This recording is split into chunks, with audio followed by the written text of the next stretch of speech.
The Setting menu is only available for organization administrators. The Overview tab shows general information about the organization. We'll learn more about most of this information later.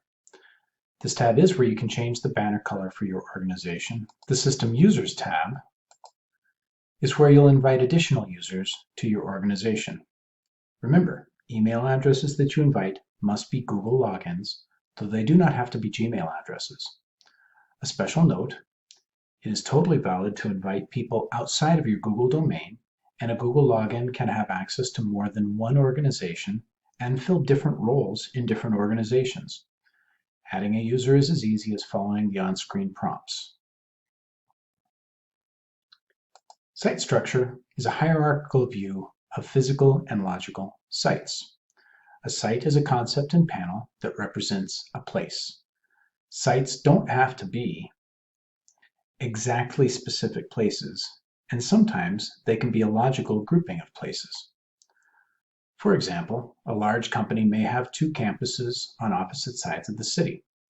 The East Campus may be a large manufacturing complex, and the West Campus may be the administrative complex.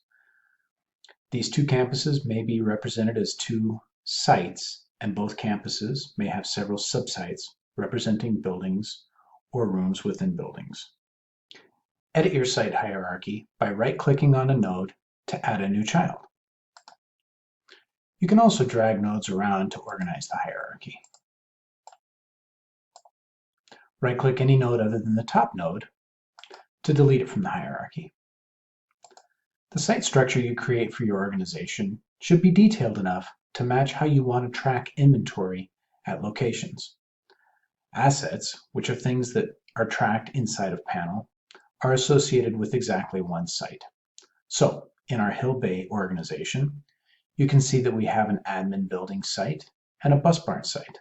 Inside the admin building, we have identified two subsites. When we track assets at Hill Bay, we can assign them to any of these sites so that we know where the asset can be found. Site structure can be edited, so it can be refined over time as needed. Asset classes represent the categories of assets that we plan to track in Panel. We'll learn more about assets in future training sessions, but for now remember that assets are things that we are going to track. An important thing to remember is that asset classes are hierarchical. In our Hill Bay example, PCs are all computers. Chrome OS devices are all computers.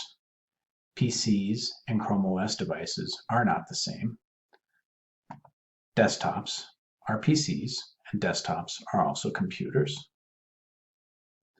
The special Chrome icon denotes which asset class will be the default asset class assigned to Chrome OS device assets that are added to Panel via the Google Sync.